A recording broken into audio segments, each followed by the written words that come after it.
കുറിച്ചാണ്. മനുഷ്യ രക്ഷയ്ക്ക് വേണ്ടി താനൊരു രക്ഷകനെ ആയിക്കൊണ്ട് ദൈവം പ്രവാചകനിലൂടെ അറിയിച്ചിരുന്നു.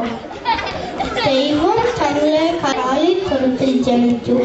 അപ്പോൾ മാലാഖമാർ പ്രത്യക്ഷപ്പെട്ടു പാടി അത്യുന്നതങ്ങളിൽ ദൈവത്തിന് സ്തുതി, ഭൂമിയിൽ സന്മസുള്ളവർക്ക് സമാധാനം. യേശു ലോകത്തിലേക്ക് വന്നത് എല്ലാവർക്കും നവജീവൻ നൽകാൻ വേണ്ടിയായിരുന്നു. ക്രിസ്മസ് എന്ന് യേശുവിൻ്റെ ജനനം ഓർക്കുന്ന ഒരു ആഘോഷം മാത്രമല്ല, അത് എല്ലാവർക്കും ആനന്ദവും ആഹ്ലാദവും നൽകുന്ന അവസരമാണ്. ദൈവങ്ങൾക്ക് നൽകിയ ഏറ്റവും വിശിഷ്ടമായ സമ്മാനമാണ് അവിടുത്തെ പുത്രനായ യേശു.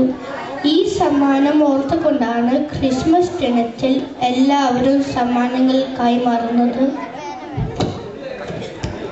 ഈ ആഘോഷത്തിൽ ദൈവം നൽകിയ സമ്മാനത്തിന് അവിടേക്ക് നന്ദി പറയാൻ നമ്മൾ മറന്നുപോകല്ല.